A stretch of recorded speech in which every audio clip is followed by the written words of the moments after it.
put my ground sausage in my cast iron skillet, and it is done. The next process now is cooking up the vegetables and mixing it all up together.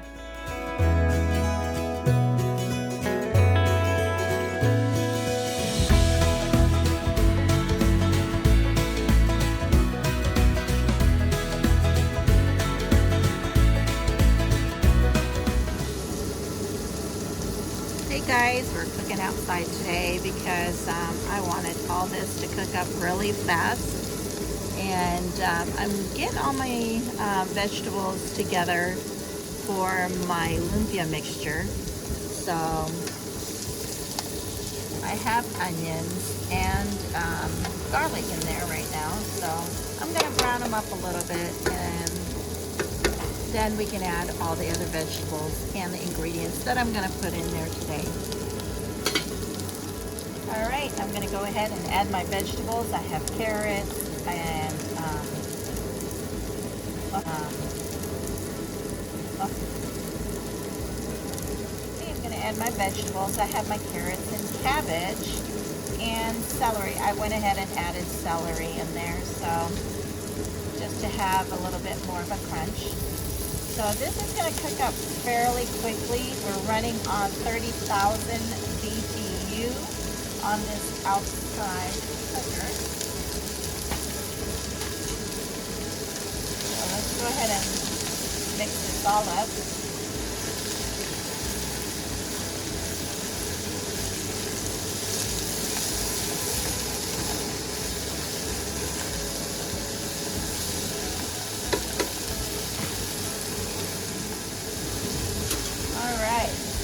We're going to add some oyster sauce.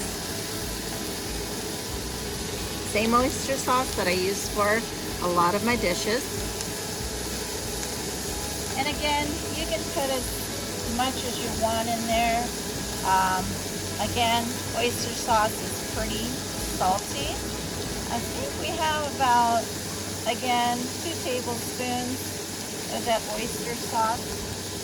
And I'd like to add a little bit of the hoisin sauce to add some sweetness, to cut down on the saltiness a little bit.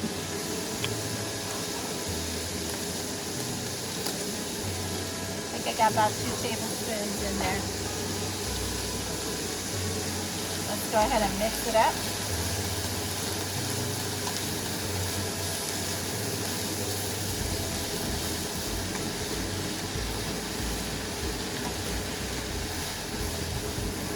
We're going to draw out a little bit of that moisture.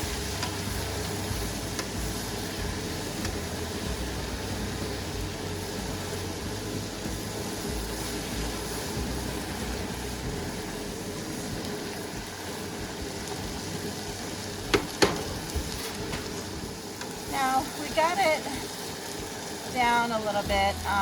At this point, I like to taste and see how I like the saltiness or the flavor.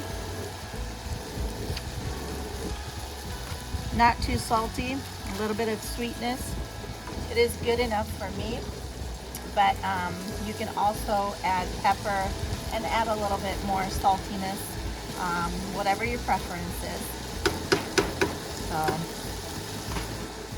all right, I had added the ground sausage that I had cooked up in advance into the vegetables. I'm going to let it dry out, cook it out, and let it dry out. I have added ground sausage in there that I had cooked up in advance. And I'm going to go ahead and cook it up, mix it all together, and let the liquid evaporate from the heat. At this point, you can go ahead and taste it and see how the seasoning, you could always add more, but you cannot remove. So let me see where we're at. It's hot.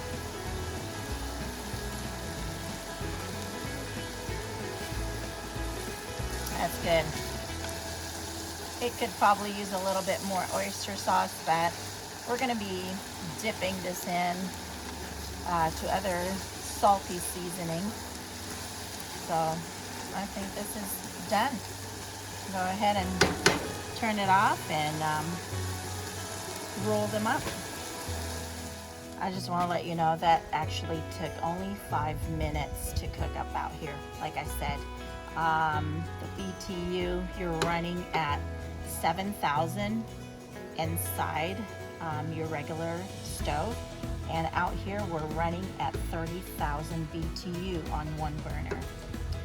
So if you want something done quickly, if you have a good burner, use it. I went ahead and transferred the mixture into a colander to drain some of the juices so that the wrapper doesn't get all soggy. So we'll probably wait about half an hour. That should be completely drained, and then we're gonna go ahead and do the wrapping. Okay, let's talk about the wrappers. You know, I normally use this one, but I've been having issues with, I think maybe the quality when I do, by the time I get it and defrosted, it tends to crack and the edges seems to be so dry. They had suggested at the Asian market in Nampa that I go to, and there's this, I guess it's new to me, I haven't seen this one there before, but apparently she prefers this one. It says it's thinner and supposedly a lot crispier. So I have this, and I'm gonna do a comparison in how it does when I wrap it. So, and I'm gonna do this one too, and we're gonna fry them up and see which one everybody prefers in the household.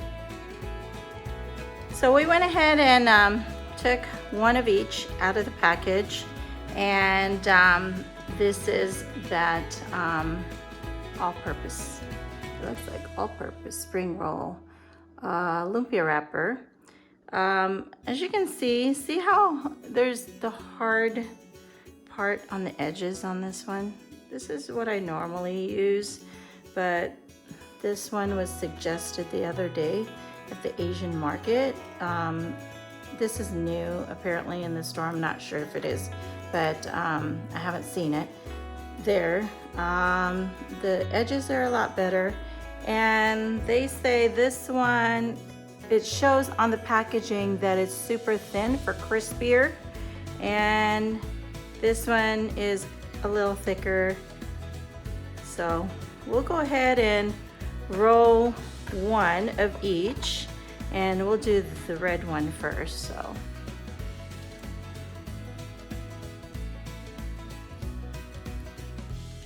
I use about one little Asian spoon scoop on each one.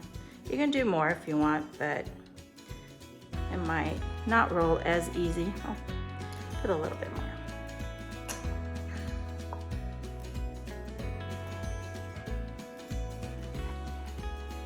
Just roll it like as if you're rolling a burrito. Maybe not as thin, but this is just water that I'm using. Some people use the egg wash, but I use the water.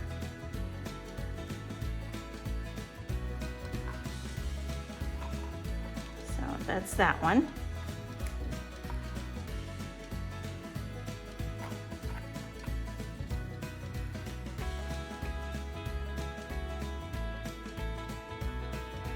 Ooh, I think I did a little more on that one.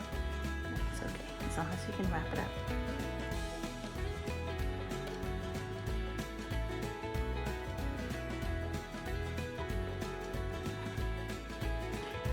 I roll it a few times, just a couple actually, and then bring the sides in.